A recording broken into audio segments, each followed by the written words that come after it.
జరిగినటువంటి న్యాయవాదులపై దాడికి నిరసనగా గురువారం మహబూబ్ నగర్ జిల్లా న్యాయవాదుల సంఘం ఆధ్వర్యంలో నిరసన కార్యక్రమం చేపట్టారు.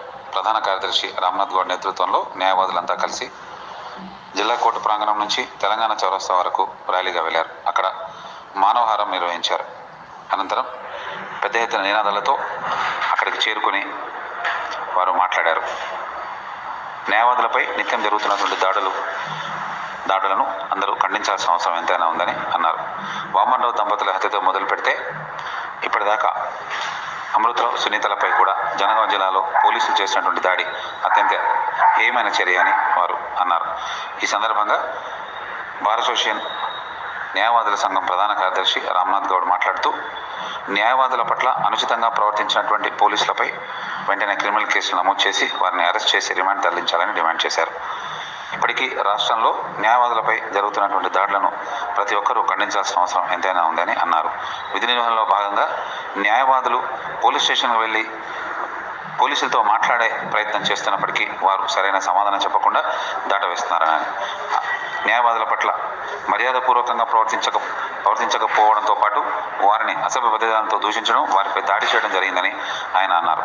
ఇటువంటి చర్యలు పునరావృతం కాకుండా ఉండాలంటే దేశవ్యాప్తంగా న్యాయవాదుల రక్షణ చట్టాన్ని వెంటనే తీసుకురావాలని, అందుకు అనుగుణంగా ప్రభుత్వాలు పోరాటం చేయాలని, వాటి పట్ల ఎంపీలు కూడా ఎంతో సన్నద్ధంగా ఉండి న్యాయవాదుల చట్టం అమలు జరిగేలా చూడాలని డిమాండ్ చేశారు.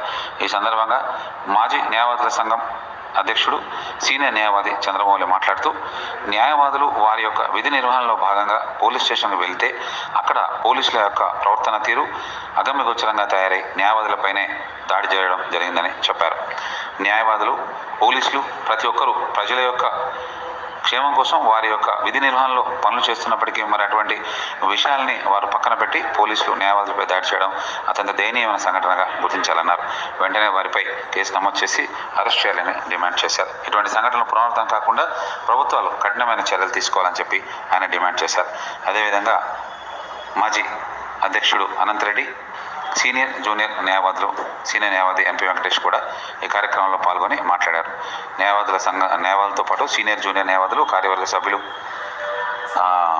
టి కృష్ణ, వినోద్, శివకుమార్ తదితర సీనియర్ జూనియర్ న్యాయవాదులు పాల్గొన్నారు. న్యాయవాదుల మీద దాడులు, దౌర్జన్యాలు కొనసాగుతూనే ఉన్నాయి. తెలంగాణ ఉద్యమంలో కీలక పాత్ర వహించినటువంటి న్యాయవాదుల మీద తెలంగాణ రాష్ట్ర సమితి ప్రభుత్వం ఉన్నప్పుడు కూడా వందలాది మంది న్యాయవాదుల మీద దాడులు జరిగాయి, హత్యాకాండ కూడా జరిగింది. అదేవిధంగా ఇప్పుడు కాంగ్రెస్ ప్రభుత్వం వచ్చినా కూడా అదే పరంపరని కొనసాగిస్తూనే ఉన్నది. యాక్చువల్గా ఇది కాంగ్రెస్ మేనిఫెస్టోలోనే ఉన్నది, న్యాయవాద రక్షణ చట్టాన్ని తీసుకొని వస్తామని చెప్పి. ఈ విధంగా దాడులు చేసుకుంటూ పోతే న్యాయవాద రక్షణ చట్టాన్ని ఏ విధంగా తీసుకొస్తుంది? అదేవిధంగా ఏదైతే మొన్న జనగామలో జరిగినటువంటి ఇన్సిడెంట్ మీద ఎవరైతే దాడికి పాల్పడినటువంటి వ్యక్తుల మీద ఎస్ఐని కానీ డిఎస్పీని కానీ సస్పెండ్ చేసి అదేవిధంగా వాళ్ళని రిమూవ్ చేయాల్సిందిగా మేము ఫెడరేషన్ తరఫున డిమాండ్ చేస్తూ ఉన్నాం. అదేవిధంగా న్యాయవాద రక్షణ చట్టాన్ని తీసుకొచ్చే విధంగా రాష్ట్ర ప్రభుత్వం మీద ఒత్తిడి తీసుకొని వస్తూ ఉన్నాం. గౌరవ ముఖ్యమంత్రి రేవంత్ రెడ్డి గారికి విజ్ఞప్తి చేస్తూ ఉన్నాం. గతంలో కేసీఆర్ ఉన్నప్పుడు అదేవిధంగా న్యాయవాదులపై దాడి జరిగింది, మీరు కూడా అదే పరంపరని కొనసాగిస్తున్నారు కాబట్టి ఇది మంచి పద్ధతి కాదు. మీ మడలు వంచైన న్యాయవాద రక్షణ చట్టాన్ని తీసుకొస్తామని రాష్ట్ర ప్రభుత్వాన్ని హెచ్చరిస్తూ ఉన్నాం. आवाज़ पे आज पूरे तेलंगाना में अदालतों का बायकॉट किया जा रहा है। जैसा कि आप लोग जानते हैं वक्फे से एडवोकेट्स के ऊपर कुछ न कुछ हमले हो रहे हैं जो मजम्मत के काबिल हैं।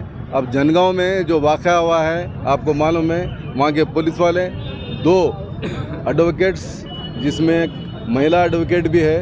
आप जानते हैं कि इंसाफ की रसाई के लिए एडवोकेट्स काम करते हैं और जब इन्हों गए तो उनको मजम्मत करते हुए बड़ी बुरी तरह से इनको जोतकोप किया गया और अभी तक कोई एक्शन नहीं लिया गया। आपको मैं बताना चाह रहा हूँ कि जब इंसाफ अगर दिलाने के लिए कोई है तो वकील है, अदालतों को जाने वाले कौन है? विकला है। कल के दिन यही ऑफिसर के ऊपर जो एफआईआर हुए इनको बेल दिलाना, इनका केस लड़ना मतलब एक वकील को जाना पड़ता है। लोगों को जहन में रहना चाहिए। एंटी करप्शन ब्यूरो में कितने ऑफिसर्स आज केसेस फेस कर रहे हैं, इनको अदालत में कौन इंसाफ दिला रहे हैं? इनको इंसाफ दिलाने वाले वकील हैं। मैं रियासती हुकूमत और सेंट्रल हुकूमत से ये ख्वाहिश करता हूँ, ये डिमांड करता हूँ कि फौरी ये लोगों को सस्पेंड करते हुए ये सबक सिखाया कि आइंदा कभी पुलिस वाले एडवोकेट्स के ऊपर किसी किस्म की कोई नाइंसाफ़ी का काम ना करें। और साथ ही साथ जब तक हमें इंसाफ नहीं मिला जेईसी के बड़ा कल से हम बाइकाट कर रहे हैं, आज भी बाइकाट है, कल भी बाइकाट करेंगे, फिर लाए अमल फिर को जो आएगा उस तरीके से जब तक के एडवोकेट्स प्रोटेक्शन एक्ट हमारे लिए नहीं आएगा हम ये काम करते रहेंगे और इसी तरीके से अदालतों को बाइकाट करते हुए अपना काम करेंगे। న్యాయవాదులపై ఎవరికైనా అన్యాయం జరిగితే ఎవరికైనా ఇబ్బందులు ఎదుర్కొంటే వాళ్ళు ఆశ్రయించేది న్యాయస్థానాలు. న్యాయస్థానం అంటే ఖాళీ న్యాయాధికారులే కాదు, న్యాయస్థానం అంటే న్యాయాధికారులు న్యాయవాదులను కలిపే న్యాయస్థానం అంటారు. అలాంటి న్యాయం జరిగే ప్రక్రియలో ఒక ఇద్దరు న్యాయవాదులు భార్యాభర్తలు అక్కడ పోలీస్ స్టేషన్కి వెళ్తే వాళ్లను బయట నుంచి ఎత్తుకొని పోయి లోపల చిత్రహింసలు పెట్టిన సందర్భం మనం చూసినాం.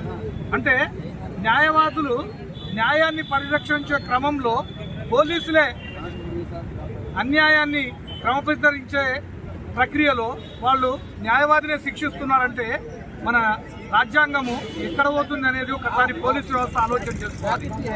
పోలీసు వాళ్ళు కొంతమంది మూర్ఖంగా ప్రవర్తించి న్యాయవాదులను చిత్రహింస చేయడం అనేది చాలా బాధాకరం.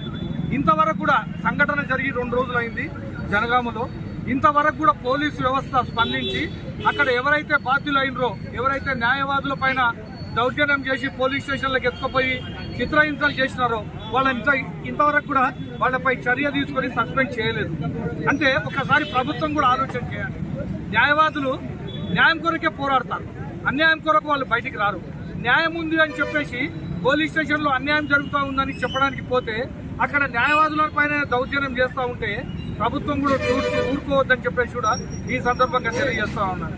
నేను యావత్ ఆంధ్రప్రదేశ్ ప్రభుత్వాన్ని, తెలంగాణ ప్రభుత్వాన్ని, భారత ప్రభుత్వాన్ని కూడా మేము కోరుతా ఉన్నాను. న్యాయవాదుల చట్టాన్ని తీసుకొని రావాలి. ఎవరైతే న్యాయవాదుల పైన దౌర్జన్యం చేస్తారో వాళ్ళ పైన కఠిన చర్యలు తీసుకోవాలని చెప్పేసి కూడా కోరుతూ మేము నిన్న, ఈ రోజు, రేపు కూడా వాళ్ళను సస్పెండ్ చేసి వాళ్ళపైన యాక్షన్ తీసుకునేంత వరకు మేమందరం న్యాయవాదులము తెలంగాణ వ్యాప్తంగా విధులను బహిష్కరించి ఈ విధంగా నిరసన తెలియజేస్తామని చెప్పేసి కూడా తెలియజేస్తాం. ఆదేశాల మేరకు మరి రాష్ట్రమంతా మరి బైకాట్ చేయడం జరిగింది. జనగామ సంఘటనలో మరి అడ్వకేట్స్ని కొట్టడం వల్ల దాని విషయంలో బైకాట్ చేస్తున్నాం. అదేవిధంగా మరి సోమోటోగా హైకోర్టు కూడా వారికి హైకోర్టు స్వీకరించి వారి మీద యాక్షన్ తీసుకోవాలని చెప్పి మనం చేస్తున్నాం. అదేవిధంగా మరి ఎంపీలు అయితే ఎన్ని రోజులు కూడా ఎన్ని దౌర్జన్యాలు జరుగుతున్నా అడ్వకేట్స్ ద్వారా జరుగుతుంటే కూడా ఎన్ని రిప్రజెంటేషన్లు ఎంపీలకు ఇచ్చినా కూడా పార్లమెంట్లో ఎక్కడ కూడా అసలు దాని గురించి ఆలోచన చేయడం లేదు. మరి ఎంపీలు కూడా మరి మేము కూడా ప్రజలమే, మేము కూడా న్యాయాన్ని పరిరక్షించే వాళ్ళమే, ప్రజల హక్కులను పరిరక్షించే వాళ్ళు, మాకే న్యాయం జరిగినప్పుడు మరి ప్రజలకు ఏం న్యాయం చేస్తారని చెప్పి ఎంపీలను ఈ సభాముఖంగా కోరుతున్నాం. మరి ఎంపీలు కూడా చర్య తీసుకోవాలని చెప్పి ప్రార్థిస్తూ మరి ఈ సంఘటన విషయంలో జరిగిన ఇన్వాల్వ్ అయిన పోలీసులందరినీ కూడా అరెస్ట్ చేసి రిమాండ్ చేయాలని చెప్పి కోరుతూ ముగిస్తున్నాం. సాడేనా జనగామ సంఘటన చాలా బాధాకరం. ఈరోజు రాష్ట్ర వ్యాప్తంగా న్యాయవాదులు చేస్తున్న పోరాటం భాగంగానే ఈరోజు మహబూబ్నగర్ చేస్తున్నాము. ఇప్పటికైనా రాష్ట్ర హోంమంత్రి డీజీపీ గారు ముందరకు వచ్చి వారిని సస్పెండ్ చేసినట్టయితే ఇప్పటికీ ఉద్యమం రేపటితో ఆగిపోతుంది. లేకపోతే వాళ్ళని సస్పెండ్ చేసినంత వరకు కూడా ఈ ఉద్యమం ఆగదు. ఎందుకంటే ప్రజలు కానీ ఒక్కసారి ముందరకు వచ్చినట్టే మీరు ఆపలేరు. ఎందుకంటే ప్రజల హక్కుల కోసం పోరాడేదే న్యాయవాదులు, ప్రజల రక్షణ కోసం పోరాడేది న్యాయవాదులు. ఈరోజు ఎక్కడ కూడా న్యాయం జరగాలంటే పోలీస్ వ్యవస్థ, ఇటు న్యాయ వ్యవస్థ, అటు ప్రాసిక్యూషన్ వ్యవస్థ అన్నీ మంచిగా ఉంటేనే జరుగుతాయి. కానీ ఇలాంటి వ్యవస్థలో మంచిగా ఉండకుండా ఒకరి మధ్యలో ఒకరు సమన్వయం లేకపోతే ప్రజలు గమనిస్తున్నారు. కనుక ప్రజలకు కోపం రాకముందే ప్రభుత్వం స్పందించి దయచేసి వాళ్ళని సస్పెండ్ చేసి వారిపైన విచారణ చేసి ఆ చట్టపరంగా ఏ శిక్ష వేయాలో అది వేసినట్టయితే ఈ ప్రజలు కానీ న్యాయవాదులు కానీ ఇక్కడ హర్షిస్తారు. కావున దయచేసి ప్రభుత్వం వెంటనే స్పందించాలి. ఇది 2వ రోజు, 3వ రోజు చాలా తీవ్రంగా ఉంటుంది. కావున ఇప్పటికైనా మేము మా ఉద్యమానికి సహకరిస్తున్న ముఖ్యంగా మా మీడియా మిత్రులకు మరొక్కసారి ధన్యవాదాలు తెలియజేస్తున్నాను. ముగిస్తున్నాను. జై హింద్.